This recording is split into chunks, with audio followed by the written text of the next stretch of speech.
questions? Yeah. It was really interesting. Thanks very much. Okay. So there was that trilemma, and then you had this, maybe like as a way of resolving the tension, you gave this alternate interpretation of this kind of obligation of what it is for us to give a proper defense of our action. There seemed to be an assumption there that I wonder if you could explain, or maybe a different way of looking at this is maybe we can't give a proper defense of our action. That's another possibility. So I guess why suppose we can? Maybe we can. It seems to be implied by the verse, but I can imagine more metaphysically you might get there, representatively. Especially if you're a skeptical theist, right? I just think there's just things that are beyond our kin, and that'll always be the case. But yeah, I definitely think that is an assumption. So it might just be like, look, the best we can do is a partial account. Yeah. And that's like even if we had perfect information, we would only be we maybe still would fail to give an adequate defense of ourselves. Can you say more about one?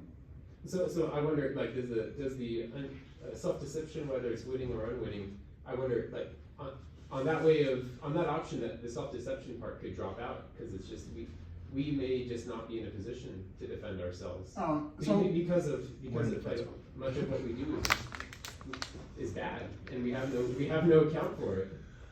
Yeah, no, so when I say defense, I don't mean that. I just mean sort of fully flushing out of your reasons, such that the moral chips fall where they may. But I think what you're getting at is something else, which is even if you had like perfect information, or that there's a lot we don't know about ourselves. So maybe what you're saying is that self-deception is it's a bigger problem. Like there's lots of things we don't know about ourselves. So it's not just self-deception. It's like the modularity of the mind, and like a lot of stuff reaches consciousness after it's in process. I guess just given our fallen and broken way, like maybe there's just nothing. There's just no way that we could give an adequate defense, and so crooked timber, yeah, crooked timber matter. Yeah, I mean, this is why I take it you need something like purgatory too, which is why I said it was a necessary mechanism. Something of transforming the soul.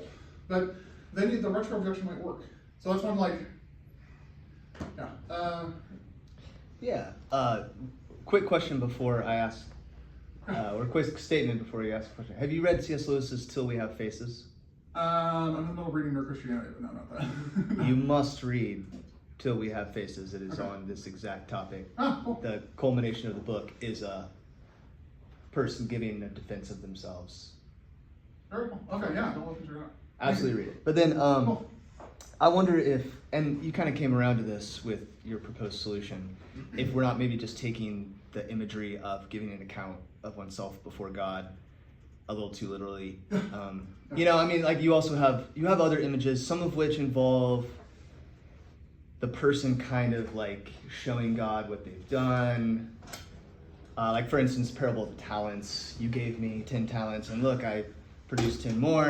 But then you also have other images of the opposite. You have Matthew 25, the sheep and the goats, where Jesus tells them, you fed me when I was hungry. You gave me a cup of cold water when I was thirsty. You visited me in prison. And they say, when did we do that?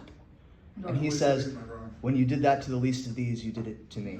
So, and then we have, the book of... So can I just point out? Yeah. Is it something like, hey, look, you got the parable of the sheep and the goats in Matthew. The whole reasons for action thing sort of seems like it takes a backseat.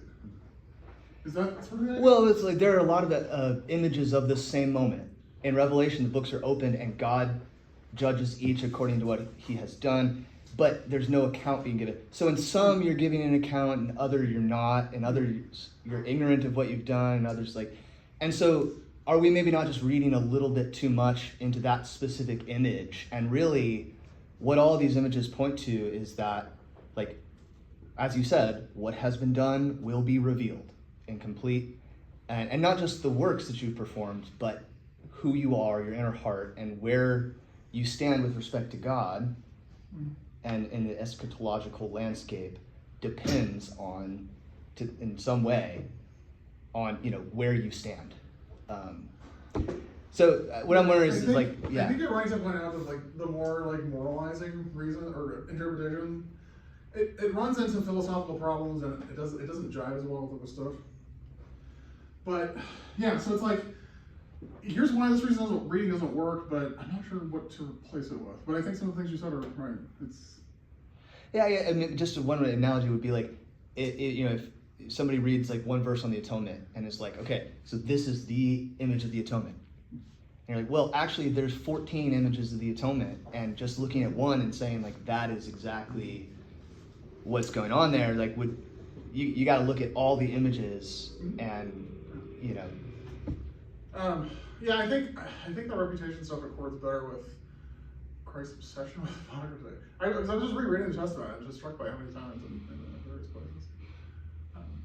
But yeah, I think what you're saying is you need a much more robust conception, much more fleshed out, rather than letting giving too much weight to any particular one feature. Yeah.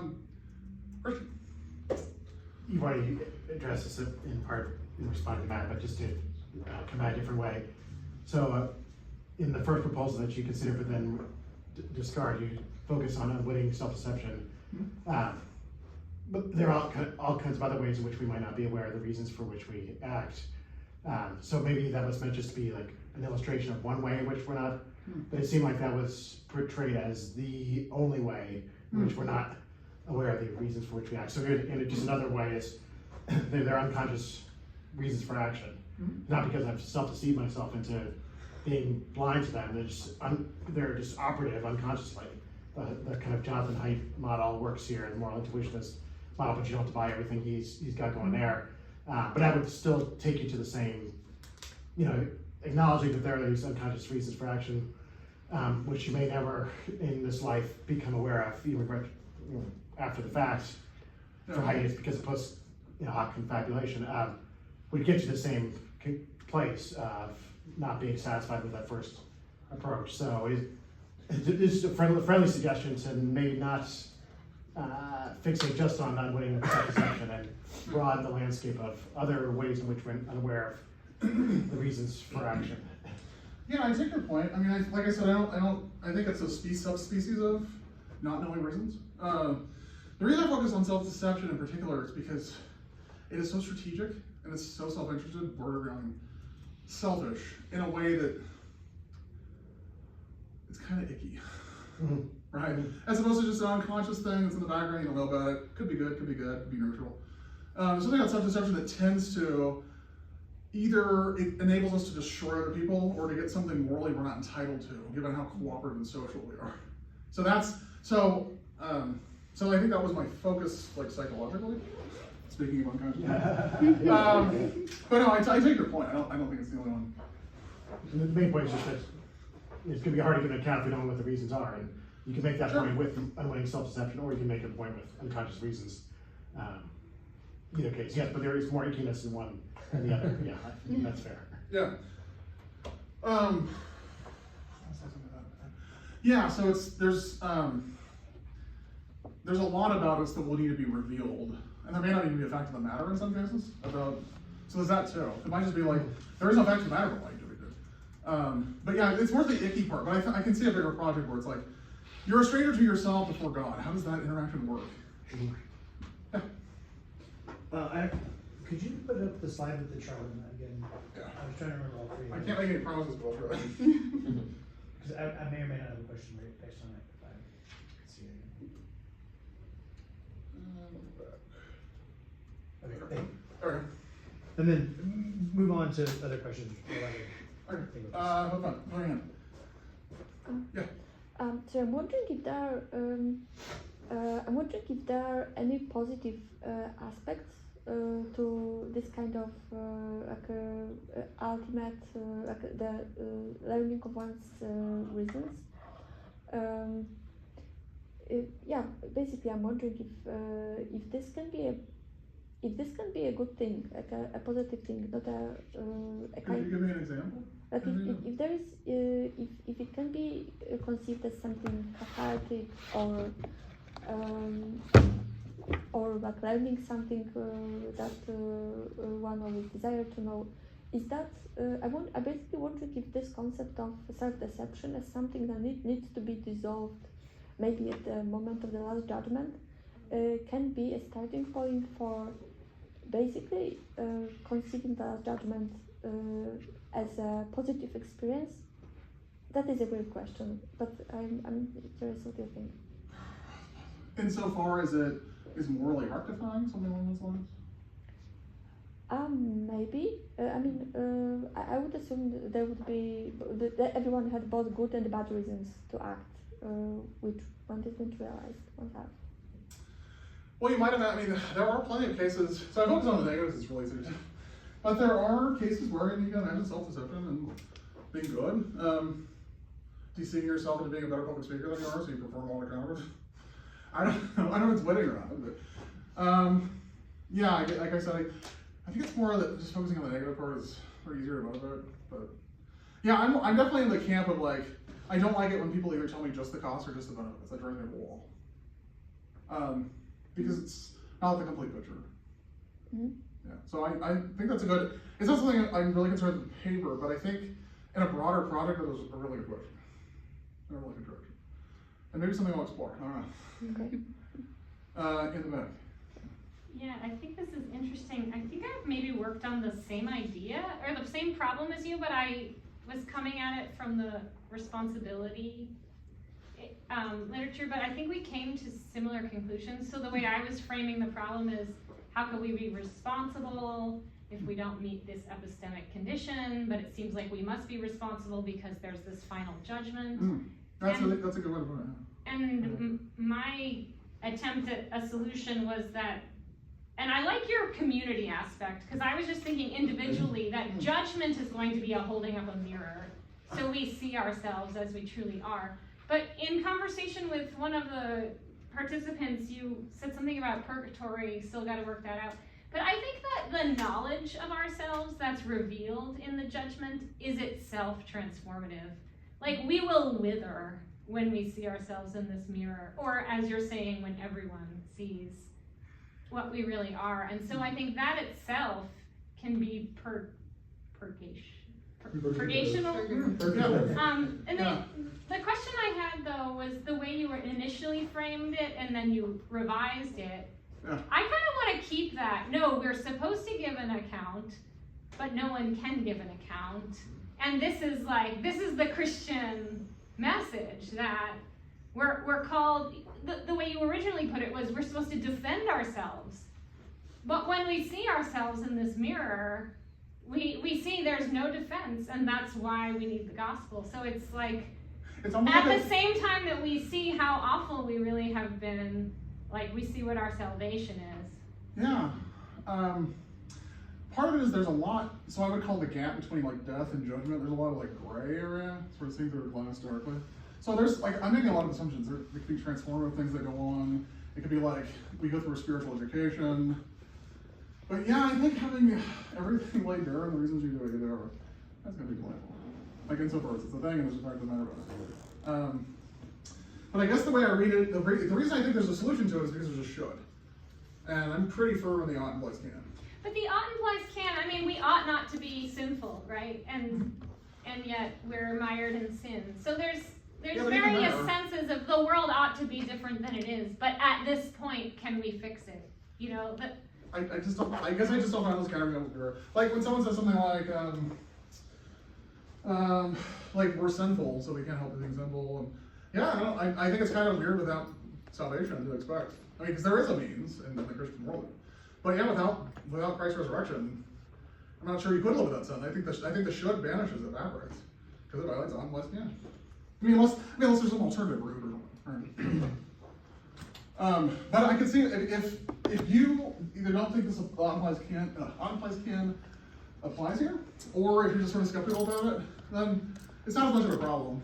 Well, I was thinking it was more like a rhetorical. God's being rhetorical here, in that you know, to begin before Judgment Day to give us an intimation of like the depths of our depravity.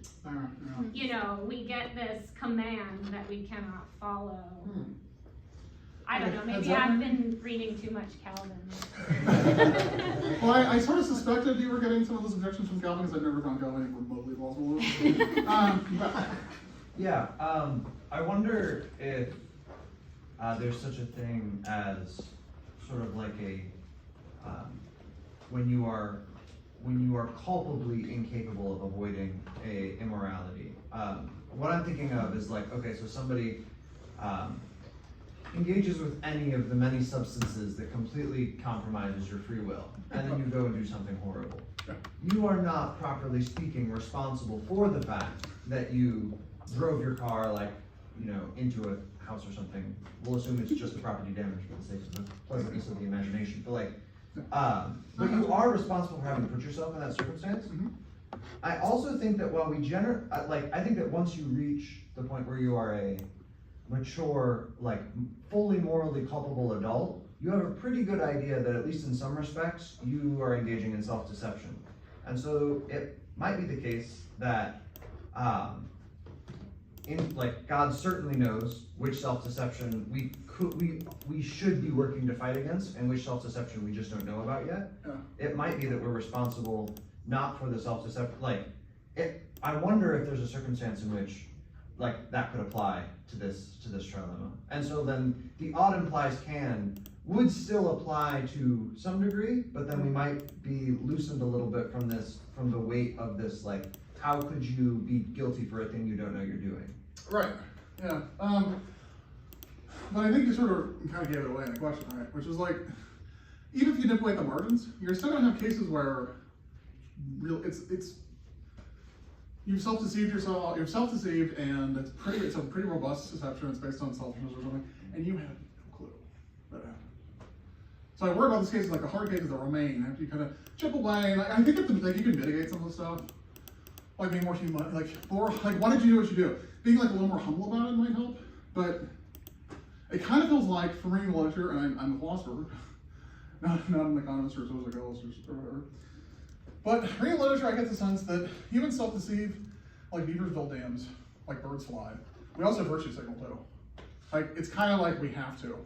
And so you can direct it in good ways and bad ways. Sort of like a 15-year-old boy, right? That energy can go lots of different directions. It can be much more healthy. So I think you can direct it and shape it. I just worry that you're not going to ultimately get rid of it, and the most pernicious cases are going to be the ones where I just, on that, and then first interpretation, like, how do you do it again? Yeah, well, so there's at least there's a Catholic saint, I can't remember who says that God doesn't reveal all of the depravity that we're guilty of, because if we did all at once, we would inevitably despair. And so it's a mercy that we don't know right away.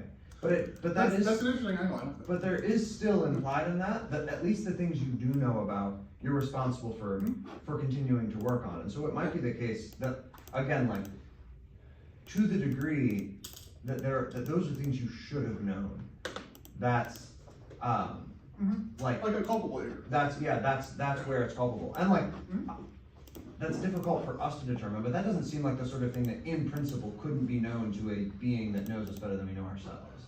I think sometimes we know too. Well, yeah. So when I say unwitting, I mean across a lifetime. Because sometimes it's unwitting at the beginning, and like 2 years, like you're looking back on this 10 years later, and you're like, yeah, that wasn't my real reason. Yeah. But you're throwing up away. The incentives aren't the same. It's a different time slice, right? And you're more willing to admit, like, I don't know for sure, but I'm pretty sure the reason I did it was this other reason over here. Yeah. Well, my Calvinism wants to get rid of B, but No, I get rid of B. I know, but That's see, out. but it seems maybe it was one. I hang around pre-K through 8th graders. They come into my principal's office fairly regularly, and part of my job is to ferret out what actually happened. And first graders are real good at not remembering all the things that actually happened. And it's my job as a benevolent overlord of that children to help guide that kid into the truth. Knowing what I know about first graders, knowing what I know about the actual, I talk to the adults that were actually involved. So I wonder if that's not a better version of the data brain dump.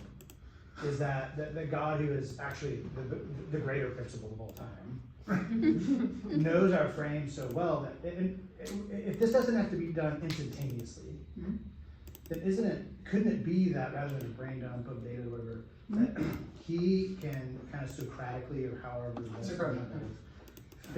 help us ferret out without the sort of condemnation judgment that we're also worried about, but the sense to say, if you're going to be healed from this, you need to know, but I can't force you into it. What I'm going to do is draw it out of you by asking you the right things and putting you in the right situation.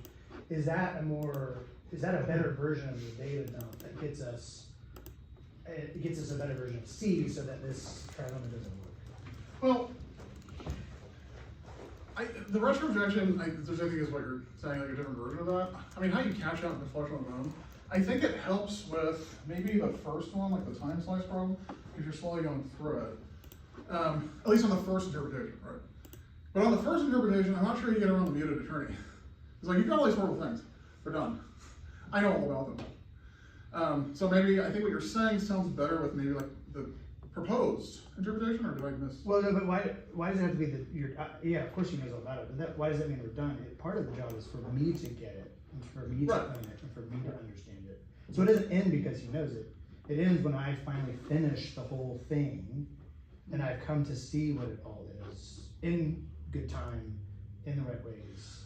Yeah, I get that. What I'm saying is, on the first interpretation, that doesn't really, like, my hands have been tied the whole time making these choices, and now I'm finding out after the fact. Right, so on the first interpretation, it's kind of hard to make a defense or justification of that. But I think on the second interpretation, what you're saying makes more sense. It's a way of coming to like your reputation and exposing who you are. But it's like dialectical, it's like purgatory. It's a transformative process that slowly, and yeah, I'm open to that. I think that probably is the best way to go. I'm a Calvinist, I can't have purgatory, so this has got to be... something like that. It's like kind of a gray area between heaven and, like, you're not there yet. But you might be, with enough work.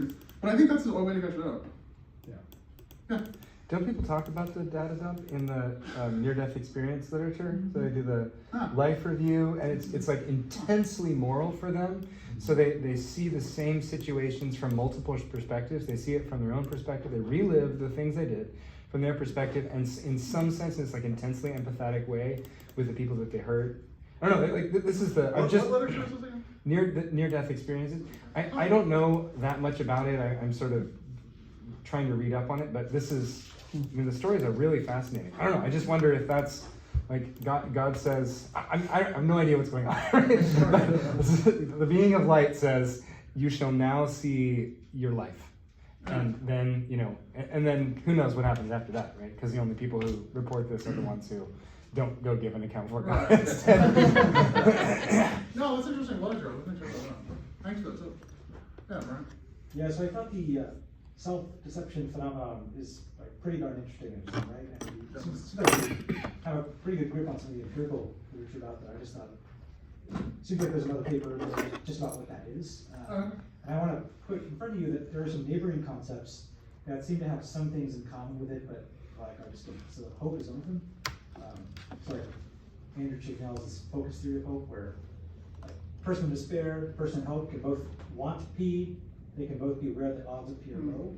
That must be a third condition. But the person in hope is like prepared to focus on the likelihood of P, or that maybe it will happen. Like it's a kind of, I'm not focusing on the odds that are stacked against it. I'm focusing on that it really could happen. So Right. there's something about the pattern of attention for the hoper that could kind of look like it. Some people have this complaint about hope, that it's like self-deception, or it's got this objectionable wishfulness to it. But it's distinct because hoping that P doesn't require you to believe the P, and it seems like self-deception involves a belief state. Something like that, yes. Okay. Such that it enters your inference patterns and it guides your behavior. Yeah, and then faith, some people argue that faith can sometimes rationally involve deliberately committing to not search for any further evidence. Right? So you mentioned that somewhere, why wouldn't you want more evidence? And actually there are cases like Buchak describes cases where it's totally rational to stop looking for evidence. For example, it's too costly. Oh yeah. Or if your credence is already really high in P. Yeah, you're talking to the guy who wrote the paper Better Not to Know. Okay. Like, why knowing less is sometimes best. No, I totally agree with you. But I'm just saying on its face, you just think it's I just thought, I see a paper here I'd be really interested about self-deception and how it's sort of like these other things in some ways, but not in these other ways, and that'd be a paper I would read. No, that's an interesting paper. I hadn't seen the connection between that and hope. Yeah. But now that you say it, yeah. Yeah, it's more witting maybe than unwitting, but Yeah. yeah. In the back. isn't the time slice problem a problem even if we're not self-deceived? Like, Oh, yeah. I did something as a teenager, I now disown, like, not the person I used to be. How can I be held account at judgment? What did you do when you were 20? Yeah. No, I think self-deception exacerbates it, but I do think it's a problem. So you're gonna have to fix it some way. So you might just say like, maybe it gets fixed regardless, and then self-deception sort of falls into it, right? Because it's like you get the data dumper, you go through the transformative process, and then it doesn't really matter that it's a time slice, because you sort of have the feel for these different parts of your life and different eras, maybe. Yeah. Yeah.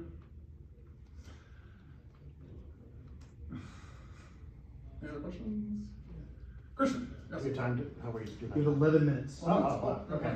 Now 10 minutes. I'll speak quickly now. Just as a real small point, the way you formulated here, the trilemma C, doesn't require that the justification, that you give a moral justification for our actions and reasons for action. Let me see. So, doesn't really mandate that you. Well, okay, here's a different proposal. Before God, I give a justification for my actions, even if it wasn't the justification that was used at the time.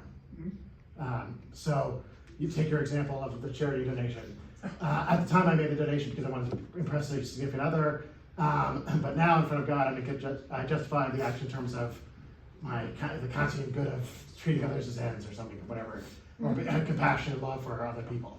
And so then I've given a justification, even though I wasn't successfully justified, perhaps, my action. But it certainly wasn't what was the justification that was operative at the time. I don't think this is going to work either, but it's just a different view that hasn't been put on the table yet. Sort of like finding a rational, like a reason for something, but it maybe wasn't yours. Yeah, absolutely. Yeah. Well, I think you could do that, but I think that's gonna come back to like, yeah, but your reasons for action are an input into my judgments of your character. Right, I mean, at least in some cases. Mm-hmm. Right. I don't really want to get too far into the character stuff. No, that's good. It's a minefield. So were you saying something like, it needs to be more than it needs to be like, historically accurate justification, something like that? Yeah, I'm wondering, so, Yeah, that's right. so you need to be able to justify, in terms of what was actually operative at the time. I think that's what's at work in this trial now. Yeah, no, I agree. But another approach would be to, I just need to be able to give some justification or other, even if it wasn't the justification that was operative at the time. And I can now justify this action on morally acceptable grounds, even though at the time I probably couldn't have. That's a view that I don't think is going to work at all, but at least it's another contender you should probably knock down. It's an important distinction too, and it sounds similar to the distinction between like doxastic and propositional justification in epistemology. Like, there may be good reasons for this proposition, that doesn't mean you have good reasons for your belief. That's right. Yeah. No, I think it's good. Yeah, no, I think I read about that. Like delineating is sort of clarifying. Yeah. So this is just, maybe I should have asked this right at the beginning. Just basic clarification of your position. So you think that if we go before the throne of God, Judgment Day, and I say, I can give no defense of my actions, I acted wrongly. There is no moral justification I can give for my defense. God will stop me and say, you are required to defend yourself. Yeah, so you're saying maybe like insofar as there's one available? Right, because there's not one available. I'm just asking, because it seems like we're kind of, some of us are saying like, or at least I was thinking, like, you don't actually give an account of yourself. That's an image that God uses, but, and really it's more God revealing to you the truth about yourself. But you're saying, you read from this verse that people have to go before God and articulate an account, and that Scripture is false if that doesn't happen. Is that kind I'm of just saying that's one way, if you're sort of naively reading the Gospel or the New Testament, that would be a reasonable takeaway. I don't know if it's a reasonable takeaway if you're like really know the New Testament inside out, which is a little different point. But it's a natural interpretation to think in terms of like, I mean, there's condemnation, there's sin, there's things that are bad. I mean, why, and that would be to God. It might be to other people, right? So it might be something in the middle. Like, I have to provide a moral, like, I have to look you in the eye and explain to you why I did the thing that I did in a way that you can accept. You know, something like that. Or it was revealed what your actions were when I helped you that time. Like so there's a sense in which it's justifying, because it might be like, oh, there were reasons for action or vindicating, or there were reasons for action or condemning why you did what you did. And this is sort of justificatory work in the community, but it's not like you're reading off a list of arguments for why you're right. So, sort of like when everybody updates, well, that's my word, but sort of like in Bitcoin, everybody updates their wallet. Kind of always, like, reputations are all now like fixed. I now know like Bob's where Bob is. I know where Sally is. I know where, despite how they appeared on Earth. All right, it's more like an accounting, like an accountant, like you own a business and you get a, Yeah. like you can say your profit and loss margins are great, but I want to see your books. Yeah, the tallies will be made Yeah. plain. But the way I would describe that is then you don't give an account of yourself. Not a literal sense, right? You have an accounting. So it's not like an argument, but it's like a. There is an accounting. A moral Yeah. ledger. Yeah, the moral Accounting. ledger is Yeah, laid as far as out. that analogy. Well, again, this was just a clarification of your view. Yeah. Like I kind of thought maybe what you were saying was, if we take that verse literally to say that we have to give an account of ourselves, you run into all these problems. So we shouldn't read it literally. Rather, there is an accounting, not where we give it of ourselves, but where God lays it open for all to hear. Yeah. And I like that view. But then I thought you kept pushing back and saying, no, we have to be able to act as lawyers, articulating a speech act that defends ourselves. And so I just wasn't clear on what your view I think was. there's certain moves against the natural interpretation that don't work. Is really what I'm saying. Do I think the view works? No. No, because I think self-deception is a stumbling block. It's not a stumbling block. But so yeah, like not so much a offering something that justifies what I did, but the reason I landed on reputations is because body of Christ is a big deal in the New Testament. God doesn't even know this stuff. He knows it. His name for his benefit. And if it just benefits you, how exactly are you proclaiming things on rooftops? So maybe what's going on when in accounting is that God saying, we are updating reputations in a pluralistic sense.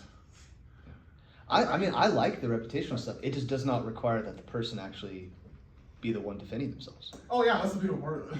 Actually. Right. I mean, when you look at the context prior to the passages, as you quoted them. Which I completely ignored. Yeah, Yeah. context is king. Yeah, that's fair. So, in Romans passage, what prefaces this idea is that, you're judging others.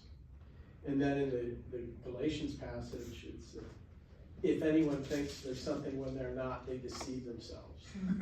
Nice. So he's saying, and that's probably all of us, haven't we all thought we're something when we're not? Still do. Okay, so we're all self-deceivers, and now, keep this in mind. This could be an antidote. You are going to give an account. Whether it's some sort of quasi-self-justification, or it's just a reconnoitering of, whatever, but it's all going to be laid bare. And then that makes me much more circumspect in terms of how I think of myself, Galatians, and then Romans passage, how inclined I am to judge others. Like it inculcates a moral humility. Yeah, especially when you know everyone's gonna know your dirty laundry. Right? And that I want to reinforce that encouragement to check out the NDE literature. There are whole YouTube channels devoted to this stuff, and you get these personal accounts. And I've had conversations with several people who've had these experiences, and it is impressive, particularly when you get kind of to the core of it. But it's a powerful point, the idea that you will experience your effects on other people from their point of view. just that very idea, which is wrapped up in the golden rule. I mean, it shouldn't be a surprise, this is how it works, because it's there in the golden rule, and the importance of moral imagination. It's absolutely essential. Anyway. It's like the seen and the unseen distinction in economics. Like, you might see that, like, oh, I got this cool thing I got over on so-and-so. What we don't see is all the ramifications, the ripple effects that you have, and are inevitably will have. Even this very moment, we're living right now, we relive it. It's wild. Yeah. Yeah, right. Sorry, I should have asked this at the beginning too, but am I responsible for unwitting self-deception? Like if I gossip about you and my actual motivation is malice, but I tell myself I'm concerned? Well, it's not that you tell yourself that. It's that people will feel motivated. Their like physiological reactions will seem to indicate. Like, you can say like, it's that people will say things and their physiology doesn't match, but there's no indication whatsoever that they lack in sincerity. Like they are just completely, like, sorry, gay, right? Completely oblivious. So am I responsible? If none of you by the onward can. This I mean, I seems guess, quite revisionary then. It's not just about the giving an account, it's what do you about mean by- God's response too. what do you mean by you? So you might mean you, meaning you're an evolution. Sorry. Sorry. I'm sorry, we got it. Okay. Adam's very serious about staying on time.